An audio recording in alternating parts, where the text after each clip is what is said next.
नमस्कार दोस्तों, stock market studies में फिर से एक बार आपको बहुत-बहुत स्वागत है। तो आज यहाँ पे मैं डिस्कशन करूँगा इंडिया के नंबर 1 माइनिंग कंपनी के बारे में।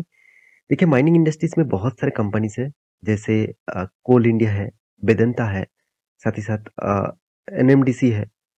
तो बहुत सारे कंपनीज होने के नाते भी आज जिस कंपनी के बारे में बात करूँगा, वो इंडिया की नंबर 1 माइनिंग कंपनी है। तो आप कहेंगे सर नंबर 1 माइनिंग कंपनी तो कौन? वेदांता है? ऐसे बिल्कुल भी नहीं। आज वेदांता नंबर 2 पोजीशन में चला गया है। आज नंबर 1 में है कोल इंडिया। तो ऐसा क्यों हुआ? क्योंकि अब मैं 2 दिन पहले वेदांता के ऊपर मतलब बीटल के ऊपर एक वीडियो भी आपको बना के दिया।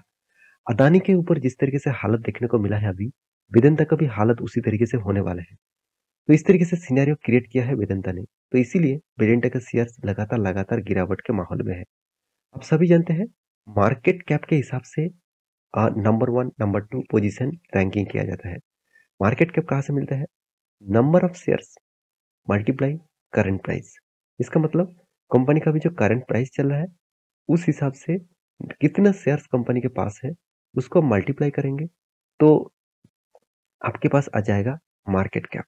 तो मार्केट कैप के हिसाब से इंडिया के नंबर 1 कंपनी अभी बन चुके हैं कोल इंडिया, जिसके बारे में आज बात बात करूंगा क्योंकि कंपनी ने एक बहुत बड़ा अपडेट दिया जिसके चलते कंपनी के ऊपर थोड़ा सा मोमेंटम आपको अलग से देखने को मिल सकता है। तो चलो देख लेते हैं आज के इस स्टॉक के डिटेल्स के बारे में। तो कंपनी का नाम कौन सा है, कंपनी का डिटेल्स क्या है, उसी के बारे में बातचीत करूंगा। तो सबसे पहले कंपनी के नाम तो आपने जान लिया। अभी कंपनी के ऊपर जो न्यूज़ है वो मैं आपको दिखाऊंगा। तो मैं न्यूज़ दिखाने से पहले मैं जरूर कहूंगा चैनल को सब्सक्राइब नहीं किया तो जरूर कर लेना और टेलीग्राम को ज्वाइन करने के लिए मत भूलना, क्योंकि बहुत सारे अपडेट्स कौन सा कंपनी का सपोर्ट रेजिस्टेंट बन रहा है, स्विंग ट्रेडिंग के लिए, शॉर्ट टर्म ट्रेडिंग के लिए रेजिस्टेंस सपोर्ट कहाँ पे बन रहा है, वो आपको जानना है, आपको सीखना है, तो आप टेलीग्राम पे जाकर ज्वाइन कर सकते हैं। नीचे लिंक्स अवेलेबल है। तो चलो देख लेते हैं आज के स्टॉक के डिटेल्स के बारे में। तो आप देख सकते हैं कोल इंडिया, आप देख सकते हैं कोल India production raise bye 7% in February. तो कंपनी का जो थिंकिंग है, मैं नवंबर शायद अक्टूबर नवंबर मंथ में एक वीडियो बना के दिया था। तब कंपनी एक टारगेट रखा था कि 2023 और 26 इस सालों के अंदर अंदर कंपनी माइनिंग का जो कैपेसिटी, प्रोडक्शन का जो कैपेसिटी है वो बहुत ज्यादा बढ़ाने वाले हैं। अभी सभी जानते हैं इंडिया में 75% से भी ज्यादा अभी भी पावर सेक्टर कोल के ऊपर डिपेंडेंट है, मतलब कोयला के ऊपर डिपेंडेंट है। तो बहुत ज़्यादा इंपोर्ट किया जाता है बाहर की कंट्री से, क्योंकि इंडिया में कोल का माइनिंग उतना ज़्यादा कर नहीं पाया जाता। तो इसीलिए बाहर से इंपोर्ट करने के कारण एक बहुत बड़ा अमाउंट वो एक एक्सपोर्ट मतलब इंपोर्ट करने के कारण बहुत बड़ा अमाउंट पे करना पड़ता है। तो गवर्नमेंट में एक बहुत बड़ा टारगेट रखा कि कोल का जो माइनिंग है वो बढ़ाने वाला है। और मैं एक वीडियो भी ये भी आपको बना के दिया था कि कोल इंडिया खुद का बिजनेस को डाइवर्सिफिकेशन भी करना चाहते हैं, अलग सेक्टर के ऊपर भी एंट्री होना चाहते हैं। सेक्टर तो सेम है, पावर सेक्टर ही है। कंपनी का जो टारगेट है, कंपनी बता रहा है, कंपनी रिन्यूएबल एनर्जी के ऊपर मतलब सोलर प्रोजेक्ट, ग्रीन प्रोजेक्ट के ऊपर काम करना भी स्टार्ट कर दिया है। तो कंपनी कुछ भी कर सकते हैं क्योंकि कंपनी गवर्नमेंट कंपनी होने के नाते भी कंपनी लाखों करोड़ का मार्केट कैप है। तो इस इतने बड़े कंपनीज के ऊपर तो डिसीजन कुछ भी गवर्नमेंट ले ही सकते हैं। तो यहाँ पे बातचीत क्या हो रहा है, कोल इंडिया यहाँ पे देखिए production rise by 7% in February, offtake gains यहाँ पे देखिए साइटली लेटेस्ट डेटा, मतलब जो लेटेस्ट डेटा के हिसाब से फरवरी मंथ का जो डेटा है वो यहाँ पे पब्लिश किया गया है। और ये पूरा डिटेल्स कहाँ पे दिया गया है, investing.com के वेबसाइट के ऊपर। तो मैं पूरा क्रेडिट इस साइट को जरूर दूंगा। अच्छा खासा एक अपडेट यहाँ पे दिया गया है। तो क्या बताया जा रहा है, ध्यान से इस चीज को देखना, मैं आपको ध्यान से इस चीज को दिखाऊंगा। आप देखेंगे तो investing.com ने बताया है the state owner coal mining Coal India, जिसको आप कोल इंडिया नाम से जानते हैं, released the previously production and offtake, आप देखिए परफॉर्मेंस ऑफ द कंपनी, तो along with its subsidiary companies for the month of February 2023 as well as period April 2022 February to 2023, मतलब कंपनी जो रिपोर्ट पब्लिश किया, जो कंपनी का जो month and का, मतलब फरवरी मंथ एंड के बाद, देखिए हर मंथ एंड के बाद एक रिपोर्ट आते हैं, सेल्स का रिपोर्ट हो, कंपनी का माइनिंग का कैपेसिटी का रिपोर्ट हो, सब कुछ सामने आ जाता है। तो इस बार कंपनी ने क्या किया वो आपको देखना है।